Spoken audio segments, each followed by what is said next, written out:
Hi guys, welcome to the channel. You've landed at Aquascaping on the Fly, Living Art Creations. I'm your host and content creator, Anthony. Where on my channel, I blend my love of spirituality and Mother Nature into every one of my builds, whether it's aquascaping or terrariums. So speaking of spirit and Mother Nature, I've been obsessed with a concept of the rainbow series. So this is video build number 2 in setting up the new tank setup for that Aquascaping Art install. Now it's going to be 5 tanks and it's going to be based on the rainbow colors where I'm combining 2 of the colors. Now, when I first started kind of like thinking of this concept, I originally had wanted the tanks to all run across in one line, almost like a shooting star effect. And then I was like, no, I want them in a round one. And no, of course you don't know that's going to work. Where would you have the support for all that? So I debated and debated, and finally it came to me one evening, just to go back to my original idea, which was to do 3 shelves. And using the corner here, I'm able to tap into the fact that there's a bracing system on the side and on the back. So the whole theory is that I'm going to do my tanks almost like 2 pyramids. If you could imagine, pyramids, 2 triangles. One triangle is pointing down and the other triangle is pointing up. The point where the triangles meet creates a little diamond in the middle between both of them, or inside both of them, and that's called a rhombus. So that's what I'm going for. I'm going to go for tank 1, this is the rhombus, and then tank.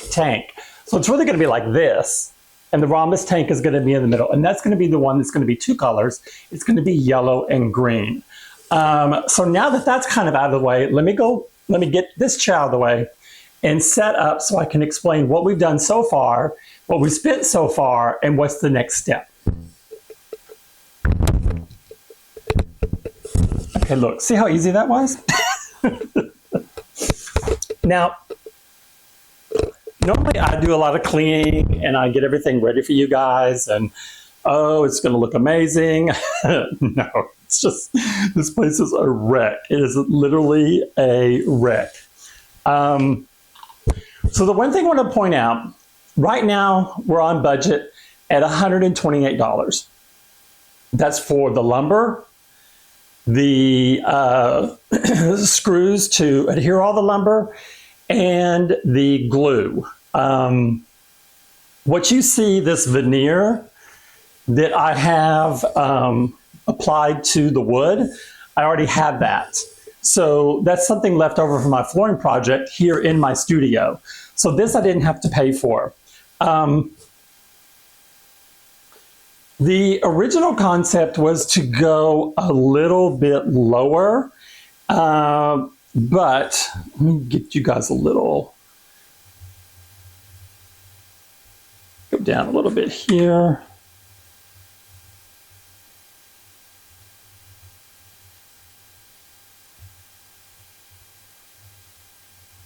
Not sure if you can still see it. No, I think the outlet's in the way. There you go. Okay, you see right under that bottom shelf right there, I have electricity right there. So I have an outlet. And you know, the one thing that's horrible in our hobby here is the amount of outlets you need to put anything anywhere. And so I kind of thought beforehand, and I knew I wanted to tap into the electricity there. Now, I'm not a licensed electrician, but I used to be a house flipper. So I know a fair amount of information about how to do electrical work. So a lot of times I've done my own electrical work. So all I'm going to have to do, this is going to be really straightforward. I'll just take this outlet through the wall and see, you can go right down there. It's so close. I can fish the wire here, bring it in here, here, and on the top shelf. I don't think you can see the top shelf. Splice up. So you see that? So there's an outlet on the second one. And if I tilt you up, there's an outlet on the top row. Now, because the walls and corners are not square, sometimes lumber to your best effort is not square. I really, really lucked out in using this laminate. Now, I did buy a high-grade glue, even though this is the peel and stick type. I peel it off, put the glue down. I've been clamping it, but I found the tape works just as well. Lets it stick to it. The only thing that was a little bit more challenging, and I'm using everything I can that's left over from my kitchen remodel as well. Under here, if you guys shot, you see that? I've actually clad the underside of these top two shelves. So this one also has it on it. Now, the bottom shelf, no, because you're not gonna stick your head way down there at the bottom. So this one will not be clad in the floor tile on the bottom side of that. And then here are the shelving units. Now, I made this really easy on myself. Well, first let's talk about the foundation. All right. According to ChatGPT, I was able to tap into 5 studs, and I have 2x6s in my wall.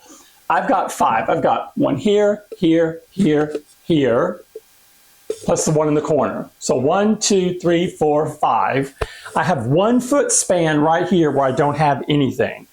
So based on what I have available right now with the screws that I use, which are 4-inch, so they are recessed into the 2x4 framework, then they go all the way into the studs into the wall itself. They can safely hold between 200 and 300 pounds with doing nothing else. But I want to make sure that it really is solid. So what I'm going to do is on the bottom, I'm going to use my one leftover 2x4, and I'm going to put a support here and here at the front. Now, this is attached to the corner there, which is awesome. This one, because there's a foot span, I'm just a little nervous about not putting something there. And I don't want to put just one leg on one side. I want to balance it, so I'm going to put a leg on both sides, even though. And I may clad those in the flooring as well. I'm not sure yet. But then I also bought today, I just got back from Home Depot, taking some stuff I didn't need back, and then picking up something. And I picked up these hardwood dowels. Now, these are 1.25 inches. These are the hardwood, so it's not softwood. I'm literally going to put one in each corner, here, here, and on the other side as well. So I've got 2 of those. I tried to research online, and because my height is just around 17 inches, it's higher than 16.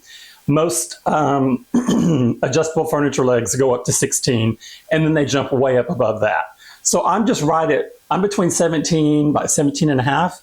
So there's no adjustable legs that I can get that I would work, because I would prefer that, because then I could take them down or whatever.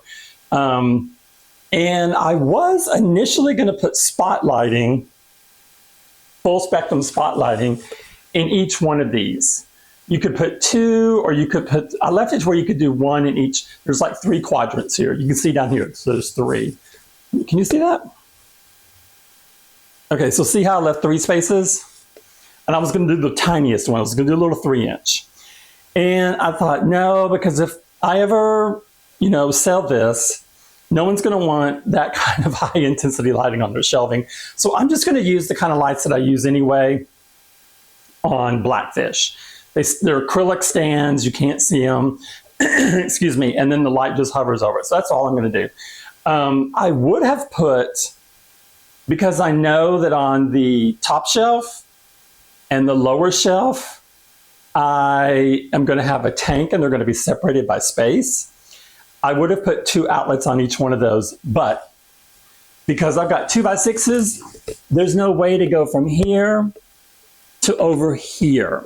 There's too many wall joists that are in the way that I did not want to drill through. So I'm just going to make it easy.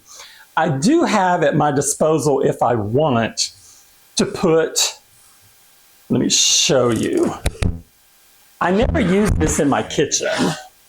So this is the crown molding, and it could, I wouldn't use it up there, but I'm thinking about, I did lay it out to where the crown molding can flip flush, and the outlet will be just right above it, to where if I want to hide a cord that has to go across the span of a shelf, I can do it, and I can hide the cord under, because I'm not going to attach the crown molding.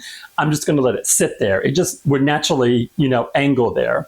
And so I thought about, okay, I could definitely do that without any problem. So that is one option for me. And I have, right now, I haven't figured out how I'm going to take care of these strips, because I don't want to put the laminate on here because I don't think it would last, because it needs more surface room. I might just paint this, or if I'm going to leave the legs raw, I may just leave it raw and just say it's a design, it's a part of the design to leave it like that. Now, with doing a project like this, if you plan on using some type of a peel and stick, even though the suggestions are going to say you can put it on there and it'll be fine, don't trust them, because I did the same thing in my kitchen. In my kitchen, okay, it's kind of clean. My kitchen has this kind of tile. It's the same kind of tile as white's right here. It's been horrible because I did not put a backer on it. The wall was sealed like you're supposed to, but the tile kept coming off. So as they come off, I have to put glue on them and put them back on here. So from the beginning on this one I've been using glue from the start, and then we'll go, you know, then we'll go from there. Other than the crown molding, I do have another molding potentially to put here. It's a light rail molding, and I thought, ooh, that's gorgeous. If I want to go that detailed, I'm not sure I want to go that detailed, but if I want to go that detailed on it, I could do it. My only alternative now, though, is to talk about what's going on up top. I don't really want to put the flooring all the way to the ceiling. The only thing about it design-wise that I'm a little concerned about is the tanks are going to have this dark background that are on the shelves, and up above it's going to be the, you know, ivory walls. So I'm kind of trying to think about in my head what I want to do with that. But so far, the budget is $128. The electrical is next. And the electrical is going to shoot it up a little bit. But so far it's been, it's turned out better than I thought. It is super easy. And let me show you what the planks look like so you'll get an idea. Now this stuff I bought at Home Depot, it's $1 a square foot. Now it's not particularly that pretty, the other colors. What I got it in is this gray or gray ash. And when I laid it on my flooring, I did it in a herringbone, which is quite complicated, but it turned out beautiful. So you can see it's got the peel and stick. It shows you exactly which way to go.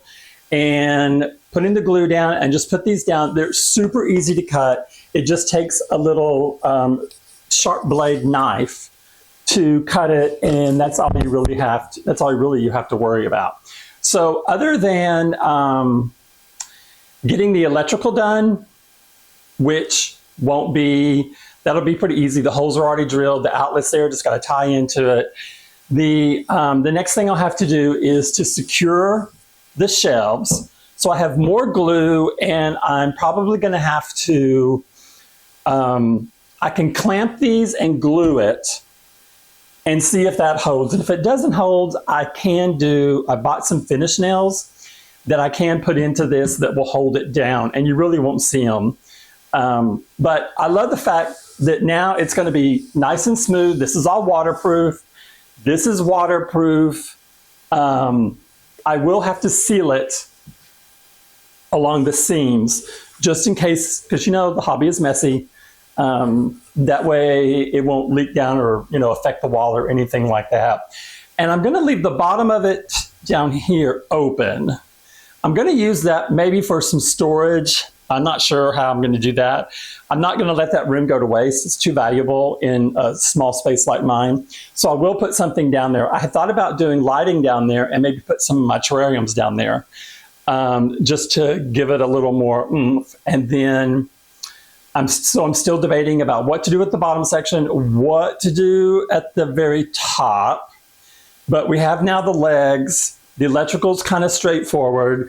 This has to sit for like a day minimum to make sure everything is on there and it's doing its thing.